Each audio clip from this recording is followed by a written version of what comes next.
Welcome to Vhalgadim. I'm a liege here, a sovereign of this fine settlement. But I still can't find the blacksmith because the sign says soup of the day, not molten metal and occupational hearing loss. Finding your home in Ashes of Creation is the biggest decision you'll make. But if you don't know what to look for, you'll end up like me, a feudal lord, wandering into a chicken skinning hut by mistake. Today, I'm giving you the honest tour. We'll look at 7 stages of development, what services are offered, and how to navigate the unique architectural choices of Verra's settlements. This is our town banner. We apparently are Gryffindors, as are all settlements in Verra. Why does every municipality fly the exact same lion-laden flag? And why did they all hire the same architect for that matter?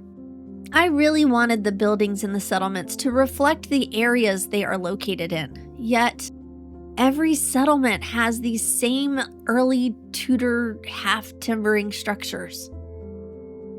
Our first building is the ye old flip-flop shop, demonstrating clip art at its finest. My best guess is this is an Etsy storefront. It's closed right now. These are the empty stables, not a single mount in sight.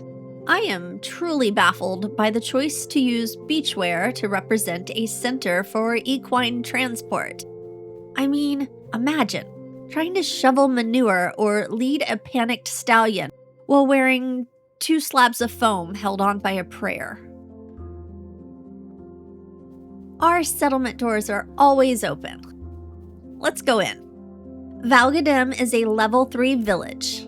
In Verra, nodes grow through 7 stages, from a simple expedition camp to a massive metropolis. We're right in the middle, which means we've moved from tents to taxes.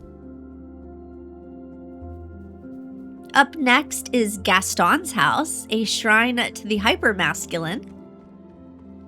He's not home right now, but one half expects a burly man in a tunic to burst forth into a raucous baritone about his own virility.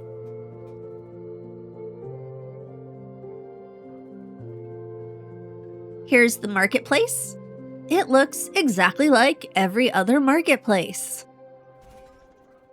And this is our local Chick-fil-A. It's closed on Sundays. We have a small pen for livestock. Inside, we apparently skin our chickens for all that chicken leather. As we ascend to the upper reaches of this establishment, we stumble upon a notorious little alcove for extracurricular activities. Wink, wink.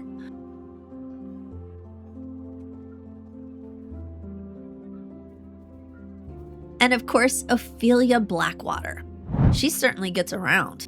If you don't know Ophelia, she runs the black market, basically the laundromat of the lawless, where corrupted players redeem their stolen glint and purloined commodities. Do you think that's supposed to be Stephen up there? There are several daggers thrown at his face. Well, it's kind of nice to see the community coming together to provide some constructive feedback with sharp objects. Here we have an anvil sign. At this point, I'd like to let you know that we're living in a world where words mean nothing and objects are whatever you want them to be. Because this is a cookhouse. Sure, why not? Signs aren't actually helpful. Upstairs is the market commodity station and the tailor, and down the hall is the scribe. 3 things that absolutely don't belong together. Back downstairs, you'll find the arcane engineering station. You should be able to identify the jewelry station and the alchemy station by its flayed hide signage, because nothing makes gemstones pop like stretched skin. And here we have the leaky cauldron. I know, too many Harry Potter references. Alas, no muggles or wizards inside. Instead, we offer you lumber milling, carpentry, and stonemasonry.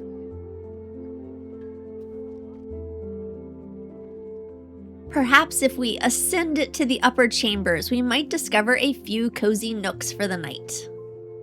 Well, they're not exactly cozy, but they are certainly opportunistic. Can we tell I grew up on Moonguard and perhaps had some awkward encounters in Goldshire? The PTSD from wandering into the wrong room at the inn can be a bit traumatic. Ah, the smithing stations. Upstairs, where heavy trade skills should always happen over questionably weak flooring. Our disorganized approach to wayfinding continues at the Green Vial. Remember, friends, alchemy is at the skin shop. Metalworking is here at the Uncorked Ampule. At least they put it outside. Across the way is the loot box. Of course, we're not allowed in. Don't you know I'm a liege? Nothing says epic high fantasy adventure like a medieval drying rack. It's good to know that even in a fantasy world, you can't escape the crushing weight of domestic maintenance.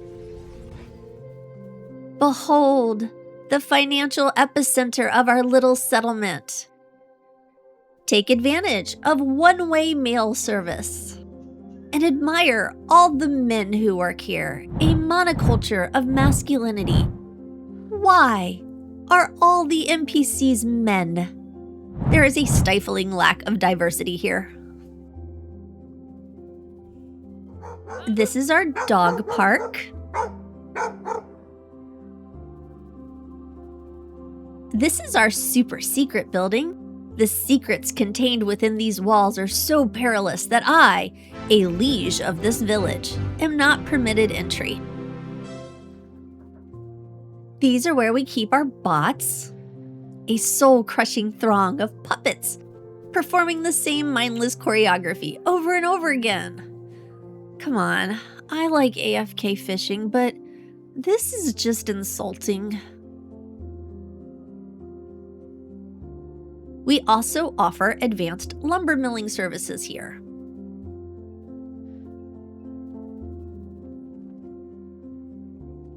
Next door is where I can only assume the local metal band practices. At least we have rivets, because if you can't make the art make sense, you can at least make the frame look like it belongs. Around the corner is the gray X, an unembellished declaration of negation, which probably makes the most sense of all the signs. It says no entry, and for a refreshing change of pace, it is entirely correct. Close by is our Ember Spring, which, I'm gonna say it reminds me of the entrance to Dumbledore's office. Sherbet lemon. Yes, I have the inability to perceive the natural world through any lens other than the boy wizard's adventures. I know what house I'm in, and that should not surprise anyone. This is the Vhalgadim Heartwood Tree. These trees grow and change based on the health and growth of the settlement. They are believed to be gifts from the goddess creation Verra? Maybe it's Verra. I'm not sure on that pronunciation. Verra is the deity whose celestial avatar is the phoenix. She facilitated evacuation of Verra during the apocalypse by creating those divine gateways to the Sanctus.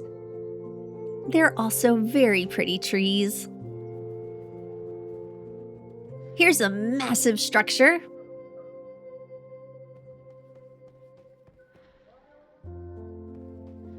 Inside is a large guild hall. I don't think anyone actually roleplays in this MMORPG, but one could host a mighty fine guild meeting here. Upstairs are more private quarters for the bougie, Goldshire-esque conversations. Across the way is the Mayor Hall. Here you find the sheriff and his services. Commodity services are also available. Oh, come on, Intrepid.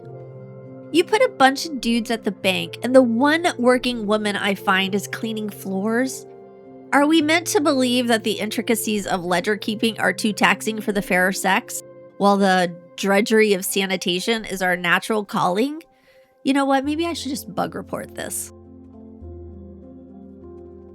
And that's my village, although it did say we have a farm. I don't recall hearing the bellows of cattle during the tour. Okay, if this is the farm, we're likely to starve. I've got to assume it's still under construction. But that does beg the question, can you trust the services listed for settlements? We're supposed to have lumber milling, which we do, and farming, which is debatable. If you enjoyed my rambling, consider liking the video. It really does help my channel. And if you're new here and want more videos that offer no useful in-game assistance, consider subscribing. Until next time, keep exploring, and I'll see you in the world.